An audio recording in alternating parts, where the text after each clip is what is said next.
అందరికీ నమస్కారం. పెళ్లి అంటే చాలు 3 ముళ్ళు, 7 అడుగులు అనేది అందరికీ తెలుసు. అయితే ముఖ్యంగా మీరు శుభలేఖల్లో గమనించినట్లయితే పెళ్లి అంటే 3 ముళ్ళు వేస్తారని ప్రతి ఒక్కళ్ళకి తెలిసినప్పటికీ కూడా అడుగులు 7 వేస్తారు. ఆ 7 అడుగుల ప్రాముఖ్యత ఏంటి అనే విషయాల్ని ఈ మధ్య కాలంలో కొంతమంది వాళ్ళు ప్రతి అడుగుకున్న ప్రాముఖ్యతని తెలియజేస్తూ వస్తున్నారు. కానీ ఈ 7 అడుగులు ఏంటి అనే విషయాలు మనం కూడా ఒకసారి చూద్దామా? చాలా సింపుల్‌గా. అయితే పెళ్లిలో ముఖ్యంగా 3 ముళ్ళు వేయడం అందరికీ తెలిసిన విషయమే. కానీ దానికి అర్థం ఏంటి? ఒకసారి మనం కూడా చూద్దాం. వధూవరులు అంటే పెళ్లి కూతురు, పెళ్లి కుమారుడు ఇద్దరు కూడా 3 కాలాల్లో అన్యోన్యంగా ఉండాలి. అంతేకాకుండా ధర్మ, అర్థ, కామాలు అని 3 పురుషార్థాలున్నాయి కదా! వాటి విషయంలో కూడా ఏకీభవించడానికి 3 ముళ్ళు వేస్తారు. అంటే ఇక్కడ 3 అనేది 3 కాలాల్లో. త్రిసంధ్య అని చెప్పొచ్చు. అంటే ప్రతి నిమిషం వాళ్ళు ఉండాలనే ఉద్దేశంతో 3 సంధ్యలు అని మనం మాట్లాడతాం కాబట్టి, అక్కడ 3 కాలాలనే విషయాన్ని ప్రస్తావించారనుకోవచ్చు. ఇక ధర్మ, అర్థ, కామాలు ఇవన్నీ 3 పురుషార్థాలుగా మనం చెప్తున్నాం. ధర్మంగా బతకడం, అర్థం అంటే అక్కడ డబ్బు కావచ్చు, వాళ్ళు ఉపయోగించే ఏదైనా సరే నిత్యావసరతులకు నిత్యం వాళ్ళు బ్రతకడానికి కావాల్సినవి అని గూడా అనుకోవచ్చు. అర్థం అంటే ఇక్కడ. ఇక కామం. అది కోరిక. అది ఎలాంటి కోరికైనా కావచ్చు. ఒక వస్తువు కొనాలన్నా, లేకపోతే వాళ్ళ తర్వాతి భవిష్యత్తుకు ఒక బాట వేసుకోవాలన్నా, ఏదైనా ఒక నిర్ణయం తీసుకుంటారు. అది కోరిక. ఈ మూడిటి ప్రధానంగా భార్యాభర్తల సంబంధం ఉంటుంది కాబట్టి, ఈ 3 పురుషార్థాల విషయంలో కూడా వీళ్ళు ఏకీభవించడానికి అంటే ఇద్దరు ఒక మాట మీద ఉండాలి అని ఒప్పందం చేసుకోవడం లాంటిదే ఈ 3 ముళ్ళ వెనక ఆంతర్యం. కాబట్టి ఇప్పుడు మీకు తెలిసిందా? పెళ్లిలో 3 ముళ్ళు ఎందుకు వేస్తారు? 3 ముళ్ళు వేయడానికి కాదు. అసలు మూడే ముళ్ళెందుకు వేయాలి అనడానికి కారణం. మీరు కూడా ఇలాంటి ఆలోచన ఎప్పుడైనా చేశారా? లేదు 3 ముళ్ళు దేనికి ప్రతీకలని మీరనుకున్నారు? ఈ విషయాలు మీరేమనుకున్నారో కామెంట్ రూపంలో తెలియజేయండి. అయితే ఈ 3 ముళ్ళు వేసిన తర్వాత 7 అడుగులు వేపిస్తారు. అసలు 7 అడుగులు ఎందుకు వేయిస్తారు?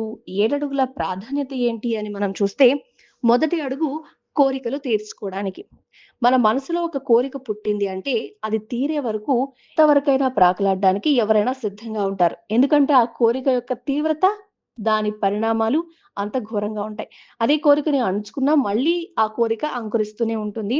అదే కర్మ సిద్ధాంతంలో ఒక భాగం. సరే, అందుకనే ప్రధానంగా మొదటి అడుగుకి కోరిక తీర్చుకోవడం అని పెట్టారు. ఇప్పుడు ఒక నచ్చిన చీర కొనాలి అని ఆడవాళ్ళు అనుకుంటారు. ఆ కోరిక తీరకపోతే వాళ్ళు ఎలా ప్రవర్తిస్తారు అని రకరకాలుగా వాళ్ళ తెలివితేటలను ఉపయోగించడం అనేది సర్వసాధారణం. ప్రతి ఒక్కళ్ళు గమనించేది అండ్ ప్రతి ఒక్క ఇంట్లో జరిగేది. ఇక్కడ చీర కాకపోతే మరొక వంటగదిలో వస్తువనుకోండి, లేకపోతే వాళ్ళు అనుకున్న నగ అనుకోండి. ఎందుకంటే ఆడవారికి ఇవే ఇష్టమని చాలా మంది నమ్ముతున్నారు. అంటే కొంతమందే ఇలా ఉన్నారు. చాలా మంది ఇప్పుడు అప్‌డేట్ అయ్యి వాళ్ళు వాళ్ళ ఉద్యోగాల రీత్యా రకరకాల వస్తువులు ఇప్పుడు హ్యాండ్ బ్యాగ్ అనొచ్చు, లేకపోతే ఒక మొబైల్ ఫోన్ అనొచ్చు, 1,50,000 పెట్టి ఐఫోన్ అని కూడా అనుకోవచ్చు. ఏదో ఒకటి వాళ్ళు కోరుకున్న కోరిక తీరాలి అని ఆహ్, మొదటగా మనం తీసుకుంటే ఇక్కడ మొదటి అడుగుకి కోరికకి అంత ఇంపార్టెన్స్ ఇచ్చారు. ఇక మొదటి అడుగు కోరిక తీర్చుకోవడానికి. రెండో అడుగు ఏంటి అంటే ధైర్య, ఉత్సాహాదుల కోసం. ఏ పని చేయాలన్నా ఇప్పుడు ఏమన్నా కావాలి అంటే దానికి తగ్గ ధైర్యం ఉండాలి గదా! ఏ పనన్నా చేయాలంటే. కేవలం ధైర్యం ఉంటే సరిపోతుందా? ధైర్యంగా ఉండి నిరుత్సాహంగా ఉంటే కుదరదు గదా!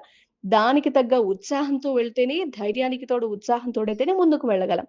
ఏ కోరికైనా తీర్చుకోవడానికి ధైర్య, ఉత్సాహాలు అవసరం కాబట్టి రెండో అడుగు ధైర్యంతో, ఉత్సాహంతో ఉండాలి అని చెప్పడం అన్నమాట.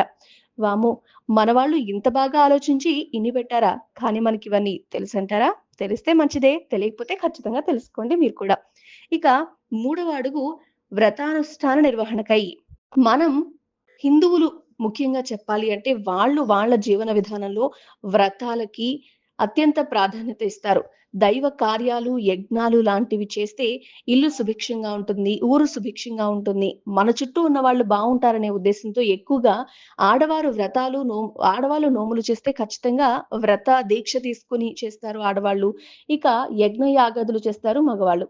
ఇలాంటి వ్రత అనుష్ఠానం ఎవరైతే చేస్తూ ఉంటారో, వాళ్ళ కార్యాల్లో భాగంగా ఉంటారో, వాటికి ప్రత్యేకమైన ప్రాధాన్యత ఇచ్చారు. ఇప్పుడు వ్రతాలవన్నీ ఎందుకు చేస్తారు? మనం, మన చుట్టుపక్కల వాళ్ళు బావుండాలి అనే ఉద్దేశంతోటే. ఈ వ్రతాలు ఏమైనా చేసుకున్నప్పుడు కేవలం వాళ్ళు మాత్రమే చేసుకోవడం కుదరదు. ఖచ్చితంగా పురోహితుడిని పిలిపించాలి. వీళ్ళు బయటికి వెళ్లి దానికి కావాల్సిన అన్నీ గూడా తీసుకురావాలి. అంతే కాకుండా ఇక్కడ దేవతలను ఆహ్వానిస్తారు ఆ వ్రతాల కార్యక్రమంలో. అది ఒక పుణ్యకార్యంగా భావించి మన హిందువులు జరుపుకునే ప్రత్యేకమైన ఉత్సవం. ఇది పెళ్లి అయిన ప్రతి ఒక్కళ్ళు చేస్తూ ఉంటారు. ముఖ్యంగా దంపతులకి ప్రత్యేకించి వ్రతాలు, కళ్యాణాలు, ఉత్సవాలు సమయంలో దంపతులకు చాలా ముఖ్యమైన ప్రాధాన్యత ఇస్తారు.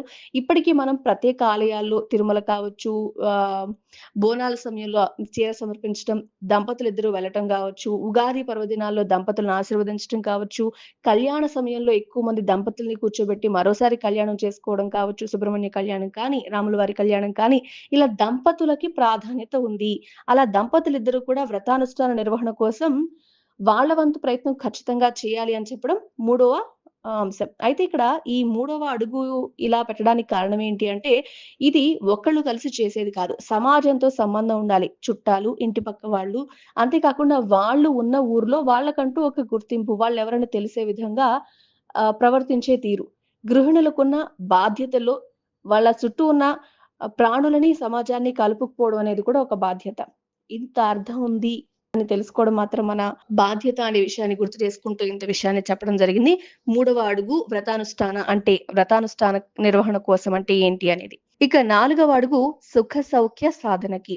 అంటే ఇప్పుడు మనం లగ్జరియస్‌గా ఉండాలి. లేకపోతే సుఖంగా బతకాలి. లగ్జరియస్‌గా ఉండాలి అంటే కారు కొనుక్కుంటాం. సుఖంగా ప్రశాంతంగా ఉండాలి అంటే ఇంట్లో ఏసీ ఉండడమో, వాషింగ్ మెషిన్ ఉండడమో ఇవన్నీ సుఖ సౌఖ్యాలకి సంబంధించింది. లేకపోతే పట్టు చీరే మనం కట్టుకోవాలి. లేకపోతే మనం ప్రశాంతంగా కూర్చోడానికి ఒక మంచి సోఫా. అది కూడా కాదు అంటే మన ఆరోగ్య పరిస్థితులు కావచ్చు, ఆరోగ్యం బావుండాలి అన్నా గాని రకరకాల సాధనాలని జిమ్ ఎక్విప్‌మెంట్స్ కావచ్చు, వాళ్ళు ఆరోగ్యంగా, అందంగా ఉండటం అవన్నీ సుఖ సౌఖ్యాల కిందకే వస్తాయి. వీటిని లగ్జరియస్ ఐటెమ్‌గా ఇప్పుడు మనం చెప్పుకుంటున్నాం. అవి కూడా భార్యాభర్తలిద్దరూ ఉన్న వాళ్ళకి ఖచ్చితంగా సమకూరాలనే ఉద్దేశంతో సుఖ సౌఖ్యాల సాధన కోసం నాలుగో అడుగు వేస్తున్నారు. ఇక ఐదవ అడుగు ఏంటంటే పాడి పంటల అభివృద్ధి కోసం. ఇప్పుడు ఇన్ని చేసినా సరే మనం ఆహారం అయితే తినాలి కదా! దానికంటే కూడా ముఖ్యమైన ప్రాధాన్యత వాళ్ళు సుఖంగా ఉంటేనే వాళ్ళ తిన్న ఆహారం ఒంటికి పడుతుందనే ఉద్దేశమో ఏమో కానీ దీనికి ప్రాధాన్యత ఐదవ అడుగిచ్చారు. పాడి పంటలు అంటే మనం చేసే పనులు ఇవి ప్రాముఖ్యత తీసుకొని తర్వాత మిగతా పనులకు వెళ్ళాలనే ఉద్దేశంతో ఈ పాడి పంటలకి ఐదవ అడుగిచ్చారని మనం అనుకోవచ్చు. పాడి పంటల అభివృద్ధి కోసం ఐదవ అడుగు. ఇక ఆరో అడుగు ఋతువుల రీత్యా చేయాల్సిన యజ్ఞ, యాగాది కర్మానుష్ఠానికి. ఆరవ అడుగులో ఇక్కడ మూడవ అడుగులో వ్రతానుష్ఠానం అని చెప్పారంటే ఖచ్చితంగా వ్రతాలు గృహిణులకు అయ్యుంటుంది. ఈ ఆరవ అడుగు ఋతువుల రీత్యా చేయవలసిన యజ్ఞ, యాగాది కర్మానుష్ఠానకి. అంటే ఈ ఋతువులో ఈ యజ్ఞం ఇప్పుడు ఎండాకాలంలో మనం దానికి తగ్గ ఆహారం తీసుకుంటాం. ఎండాకాలంలో యజ్ఞం అంటే ఎదుటి వాళ్ళకి సాయం చేయడం అనే విషయాన్ని మనం ఇంతకుముందు వీడియోల ద్వారా గూడా చెప్పుకున్నాం. ఎండాకాలంలో ఒక మనిషి దప్పిక తీర్చామంటే మీరు యజ్ఞం చేస్తున్నట్టే. అదే మీరు 100 మందికి దాహార్తిని తీర్చారంటే అది ఒక యజ్ఞంగా మీరు పూనుకొని చేస్తేనే ఆ పనవుతుంది కదా! అది కూడా ఒక యజ్ఞం కిందే వస్తుంది. ఆహారం లేని వాళ్ళకి ఆహారం అందించడం, పక్షులకి గింజలు వేసినా అది కూడా ఒక యజ్ఞం కిందకే వస్తుంది. దాన్ని మీరు ప్రతినిత్యం చేస్తూ ఉంటే అది మహాయజ్ఞం అవ్వక తప్పదు కదా! అలా యజ్ఞ, యాగాది క్రతువులకి ఎవరికన్నా ఏమన్నా చేయాలన్నా, లేకపోతే ఎదుటివారి బాగు కోసం మీరు చేసే పనైనా, అది యజ్ఞయాగాది క్రతువవుతుంది. ముఖ్యంగా ఇంట్లో మగవారు బయటికి వెళ్ళొస్తూ ఉంటారు గాబట్టి, వాళ్ళకి ఆ విషయాలు తెలుస్తాయి. దాన్ని ధర్మపత్నికి చెప్పి, ఆ తర్వాత వీళ్ళు ఆ పనిని చేస్తే దానికి విలువ ఉంటుంది. అప్పుడు ఇల్లు ప్రశాంతంగా ఉంటుందనే ఉద్దేశంతో యజ్ఞయాగాది క్రతువులకు కూడా వీళ్ళిద్దరూ కలిసి అడుగు వేయాలనేది దీని యొక్క ఉద్దేశం. ఇక ఏడవ అడుగు అన్యోన్య దాంపత్యం కోసం వేస్తారు. ఇలా 7 అడుగులు వేస్తారు పెళ్ళిలో. ఇక పెళ్ళిలో చివరగా ఏంటి అంటే వీళ్ళిద్దరూ గూడా కలిసి ఉండాలి అనే ఉద్దేశ్యంతో కలిసి ఉండడం అంటే ఒకింట్లో ఉండడం కాదు. ప్రతి విషయంలో ఇప్పుడు మనం చెప్పుకున్న పైన కార్యక్రమాలని వాళ్ళు నిత్యం చేసేవి కావచ్చు, వాళ్ళు సుఖ సంతోషాల కోసం కావచ్చు, వాళ్ళు ఎదుటి వాళ్ళ కోసం చేసేవి కావచ్చు, ఏదైనా సరే. వీళ్ళిద్దరూ కలిసి ఒక మాట మీదకి వచ్చి ఇద్దరి అభిప్రాయం ఒకలాగా ఉండదు. కానీ ఒకళ్ళు ఇంకొకళ్ళని అర్థం చేసుకొని లేకపోతే వాళ్ళకి ఏది కరెక్ట్ అనిపిస్తే దాన్ని ఎదుటి వాళ్ళకి వివరంగా చెప్పైనా సరే, అన్యోన్యంగా కలిసి ఉండాలి. ఇక ఆ విషయాన్ని పరిసమాప్తి చేసి, అక్కడితో ఇద్దరు కలిసి ఒక అడుగుగా చేయాలి అనేది మాత్రం ఈ 7 అడుగుల యొక్క ఉద్దేశం. కాబట్టి మన పెళ్లిలో 3 ముళ్ళు, 7 అడుగులు ఎందుకు వేస్తారంటే ఇంత పెద్ద చరిత్ర ఉంది. నిజానికి ఈ చరిత్ర అంతా కూడా మనం పెళ్లి సమయంలో మనకి పండితులు, పూజారి ఎవరైనా అనుకోండి. పెళ్లి చేయడానికొచ్చిన బ్రాహ్మణులు ఖచ్చితంగా చెప్తారు. ఈ విషయాలన్నీ మీరు కూడా వినే ఉంటారు. కానీ మీ అభిప్రాయం ఏంటి? ఇప్పుడు నేను చెప్పిన విషయాల్లో రాంగ్ ఏమైనా ఉందా? లేకపోతే దీనిలో మీకు కొత్తగా తెలిసిన విషయం ఏంటి? ఇలాంటి విషయాలన్నీ కామెంట్ రూపంలో తెలియజేయండి. ఇలాంటి మరెన్నో విషయాలు మీకు అందజేస్తాం. కాబట్టి మా ఛానెల్‌ని లైక్ చేయండి, షేర్ చేయండి, సబ్స్క్రైబ్ చేసుకోండి. Thanks for watching.